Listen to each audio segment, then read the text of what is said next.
New York is trying to launch their legal cannabis program. One of the big problems is they have a huge illicit cannabis market and they're cracking down on it. They confiscated over 800 pounds of cannabis in November. Over the course of the month during their visits of 71 shops they had suspected of having illegal cannabis available, and 13 of those shops were revisits where the people had already been warned not to be selling cannabis. They get charged like $5,000 a day. The owners of the business buildings can actually lose their buildings, and so it's bad news for people who are getting caught with cannabis for sale that isn't legal cannabis in New York. Also in news, there's a lot of talk about the federal rescheduling of cannabis that might happen. If that happens, it goes from a class 1 to a class 3 substance. There's a lot of changes that would happen, and it might unleash a bunch of changes people haven't anticipated as it relates to states' rights with their cannabis and the federal piece on federal cannabis.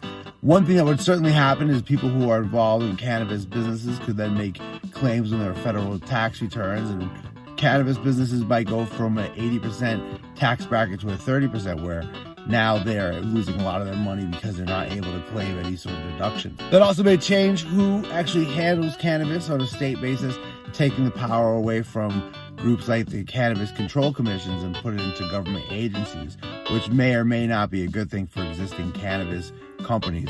Most people are saying if legal cannabis was to happen with the federal rescheduling of cannabis, it would actually probably not affect states that do have legal programs, only ones that do not. Also in news, Hunter Biden's attorney says millions of Americans are in jeopardy of being federal felons where they have legal cannabis access. They're not supposed to be using any cannabis, even though they're following the law according to the state in full compliance. Biden's attorney says that most people don't know that at any given moment they could have their lives ruined because the federal government seeks to penalize them for a crime that's not a crime as the state regards. What he's saying is this is ridiculous, this has to be thrown out. Even though Hunter Biden was smoking crack, it shouldn't mean that he can't have a gun, because people have guns and have cannabis, so obviously Hunter Biden, the crack user, should have a gun.